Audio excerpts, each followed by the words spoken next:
Essa é a sua TV Novo Tempo, com mais um programa Evidências, na busca de fatos que comprovem a veracidade histórica da Bíblia Sagrada. A conquista de Jericó é, sem dúvida, uma das mais conhecidas histórias da Bíblia Sagrada. A tremenda conquista liderada por Josué foi um dos mais audaciosos feitos militares do Antigo Testamento. Esta história está registrada em Josué, capítulo 6. Ali é dito como, sob a liderança de Josué, Israel atravessou o Jordão para finalmente entrar em Canaã. Jericó era um dos primeiros desafios militares ao cruzarem os limites da Terra Prometida rumo ao erguimento do seu país. A Bíblia segue sua narrativa descrevendo a cidade como um local bem protegido com muros e portões que ficavam rigorosamente fechados. Então o texto passa a mostrar a inusitada estratégia militar de como Deus entregaria a fortaleza nas mãos de Josué e ela foi seguida à risca. Levando consigo trombetas e a Arca da Aliança, os filhos de Israel rodearam a cidade em silêncio por 7 dias consecutivos. No último dia, eles marcharam 7 vezes e na última volta gritaram o máximo que puderam, tocaram as trombetas e as muralhas vieram abaixo. As trombetas que Josué usou certamente não eram de metal, mas eram feitas de chifres de animal, exatamente, como esta que eu tenho aqui e que os judeus até hoje chamam de shofar. É claro que o evento não foi natural. É difícil imaginar como uma trombeta desta teria sido responsável pela queda do muro, mesmo que trabalhássemos com a ideia de que ela entrou em ressonância com o material físico até parti-lo. Aquilo, na verdade, foi uma intervenção direta de Deus com a participação simbólica de seres humanos. Ali cumpriu-se uma antiga promessa que dizia: Pois o Senhor, vosso Deus, é quem vai convosco a pelejar por vós contra os vossos inimigos para vos salvar. Deuteronômio capítulo 20, verso 4. Mas, em que pese a beleza e a inspiração religiosa do relato, tal episódio nos levanta várias perguntas. Algumas de cunho moral, é claro, outras de cunho histórico, ou seja, esse relato é realmente autêntico? Os hebreus conquistaram a cidade de Jericó, derrubando seus muros por uma ação miraculosa de Deus? Mas, começando pelos eventos de ordem moral, a primeira dificuldade que encontramos está no capítulo 2 do texto. Ali é dito que uma prostituta chamada Raabe deu abrigo a 2 espiões hebreus e, por isso, recebeu a promessa de que ela e sua família seriam poupados da destruição. Raabe, de certa forma, mentiu ao seu próprio povo para salvar a vida daqueles homens inimigos. Agora a pergunta é, seria ela uma heroína ou uma traidora? Teria o Deus dos hebreus premiado a mentira de uma prostituta traidora de seu próprio povo? Uma vez, um ex-combatente da Segunda Guerra Mundial, comentando a atitude de Raabe, disse: uma pessoa que age assim contra o seu próprio povo mereceria certamente ser fuzilada, não condecorada como a Bíblia faz. Bem, em primeiro lugar, o fato da vida de Raabe ser poupada, mesmo sendo ela uma prostituta e havendo mentido aos emissários do rei de Jericó, não significa que Deus estivesse sancionando os pecados da mentira e do adultério explicitamente condenados nos 10 mandamentos, de maneira nenhuma. O que muitos leitores precisam entender é que a Bíblia Sagrada não endossa tudo aquilo que ela descreve. Ela apenas descreve e, para isto, usa uma linguagem determinista, comum em outros tratados da época. Essa linguagem dá a impressão de que Deus ordena coisas que, na verdade, Ele apenas tolera temporariamente. Deixe-me explicar melhor esta questão de linguagem determinista. Na cultura do Antigo Oriente Médio, era comum as pessoas se expressarem usando a divindade como autor ou autora de todo e qualquer acontecimento ocorrido na história. Seria mais ou menos quando nós entramos num hospital e dizemos a um paciente: se Deus quiser, você ficará logo bom. Agora, isto é apenas uma expressão idiomática que não pode ser levada ao pé da letra. Se ele não ficar bom e morrer no hospital, isto não quer dizer que Deus desejou o seu sofrimento. O Senhor apenas não impediu que ele morresse. Existe uma grande diferença entre não impedir e desejar. Outro exemplo de linguagem determinativa é quando dizemos a alguém que parte: vá com Deus, como se Deus fosse junto e não permanecesse com quem fica. Repetindo, estas são apenas expressões idiomáticas que não podem ser tomadas ao pé da letra. Assim, repetimos, Deus não mandou Raabe mentir. Ele apenas teve misericórdia de alguém que, apesar dos problemas, tinha um coração sincero. Mas alguém ainda pode argumentar. Bem, Raabe era uma prostituta. Ora, não sabemos as razões sociais que levaram Raabe e milhares de outras jovens ao mundo da prostituição. É claro que não podemos, como cristãos, endossar essa prática pecaminosa, mas devemos ter a sensibilidade de saber que nem todas as jovens que se prostituem o fazem por problema de caráter. Muitas são vítimas de abuso, incesto, estupro, sequestro e outras tantas violências sociais que as encaminharam para esse tipo de vida que elas jamais escolheram. Elas tentam, aliás, a todo custo sair deste mundo. E por que não supor que Raabe podia ser mais uma dessas vítimas? Nesse incidente, Deus manifestou sua graça salvadora a uma vítima social possuída de uma fé genuína. Deus o fez com o propósito de salvá-la, salvar a sua vida e também salvá-la de seu pecado. O mesmo poder regenerador que atuaria na vida da mulher adúltera durante o ministério terrestre de Cristo também transformou a vida daquela prostituta de Jericó. E o mesmo amor compassivo que perdoaria a negação de Pedro também perdoou a sua mentira. A galeria dos heróis da fé, descrita em Hebreus capítulo 11, da qual Raabe também faz parte, não é composta por santos que nunca pecaram. Pelo contrário, ela antes fala de pessoas bem humanas que, com suas falhas e defeitos, alcançaram, pela graça divina, a vitória sobre o seu pecado. Um outro problema moral da história é aquele que dá a entender que o ataque a Jericó foi um bárbaro genocídio em nome de Deus. Josué, capítulo 6, verso 21, reforça ainda mais esse entendimento.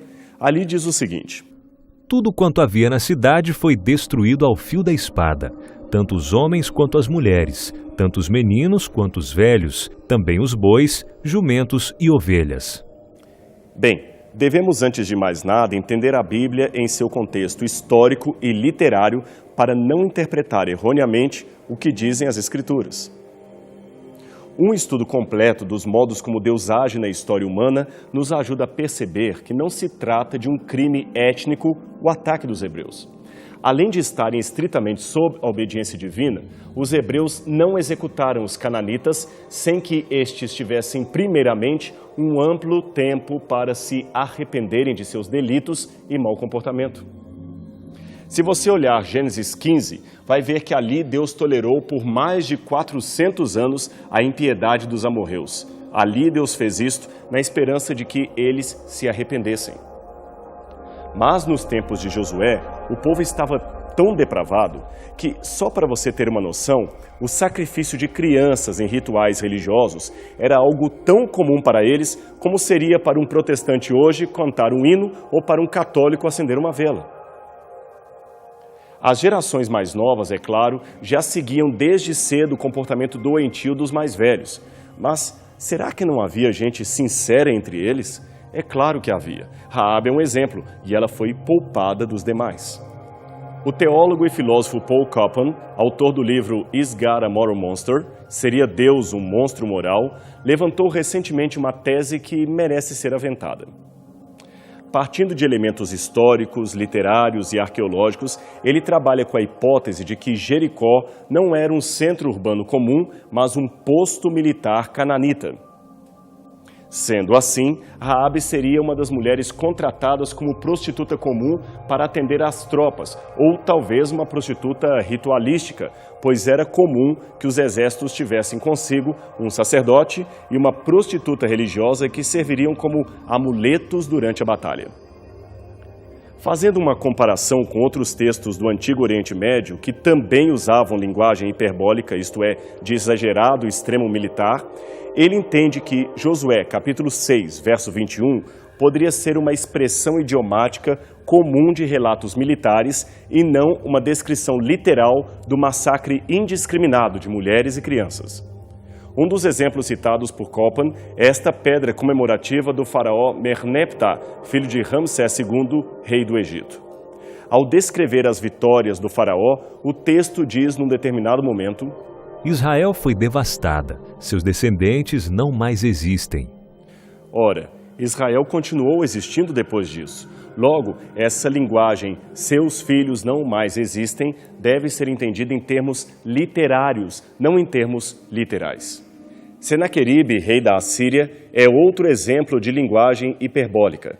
Ao descrever a batalha contra os soldados de Irime, ele disse o seguinte: Cortei ao fio da espada os inimigos perigosos, nenhum deles deixei escapar. Você percebeu o tom de exagero?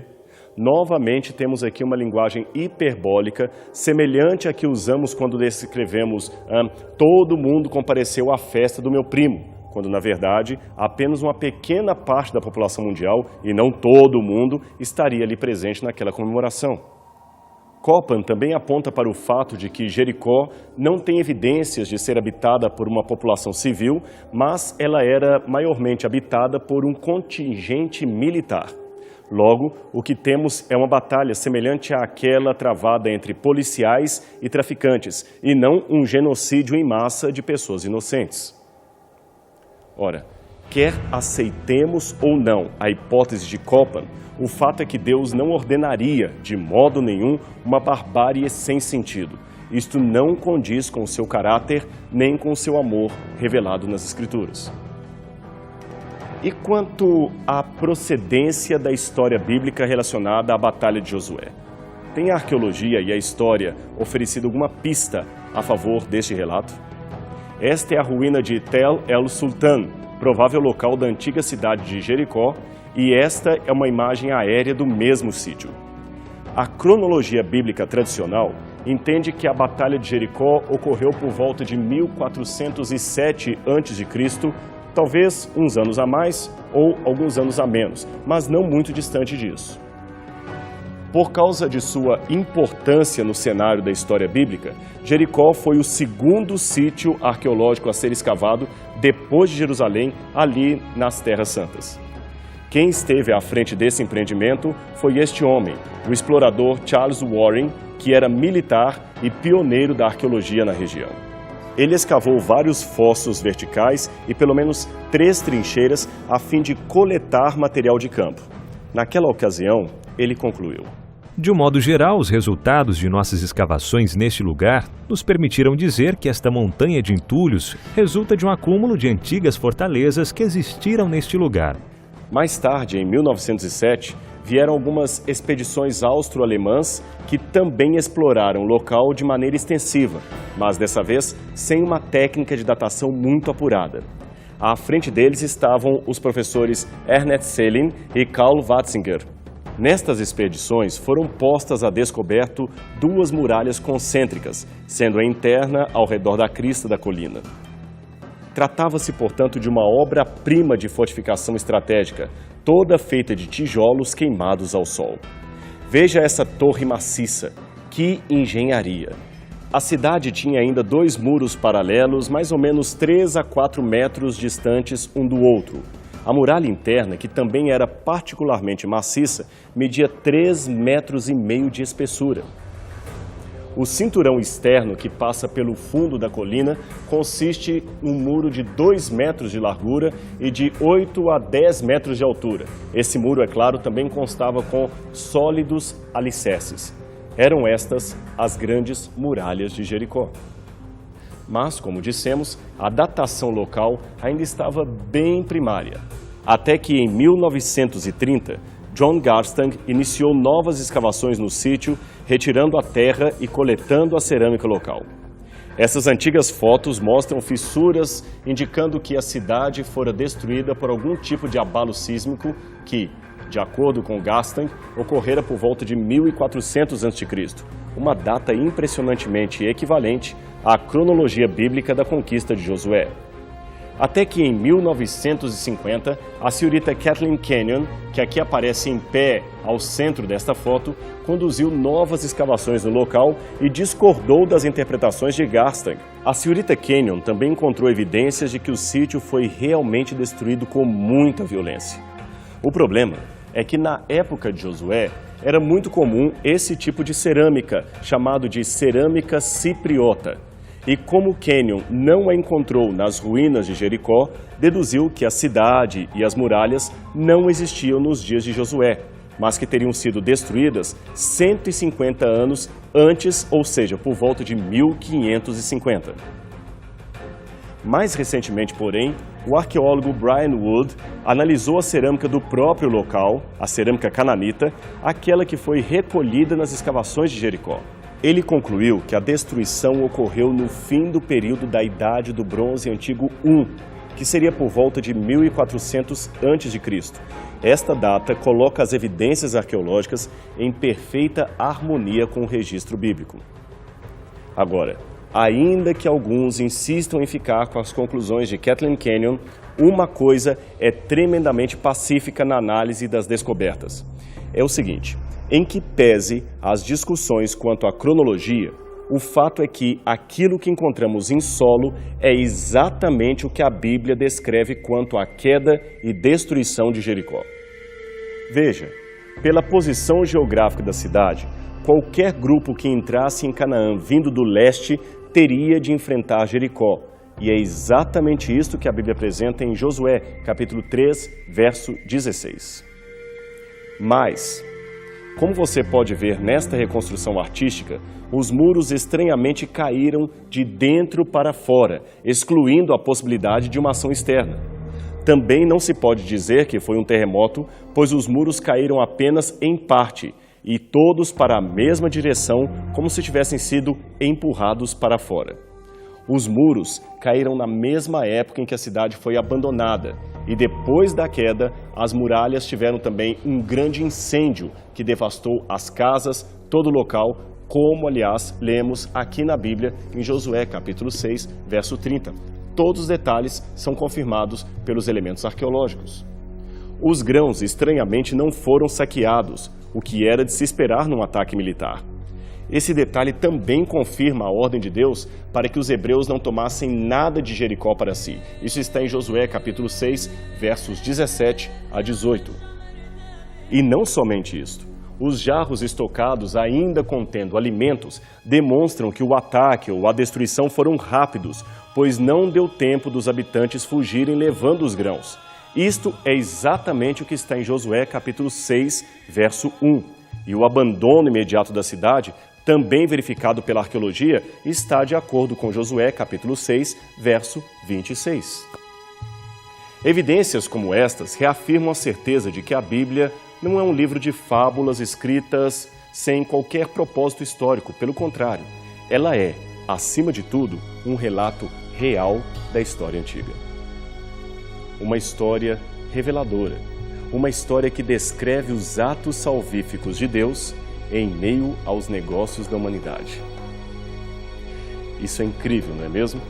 Você quer conhecer outras evidências, outros elementos históricos que também confirmam a historicidade do livro sagrado? Então não perca o nosso encontro aqui semana que vem. Estaremos juntos para mais um estudo da Palavra de Deus. Aonde? Na TV Novo Tempo, no seu programa Evidências. Até lá!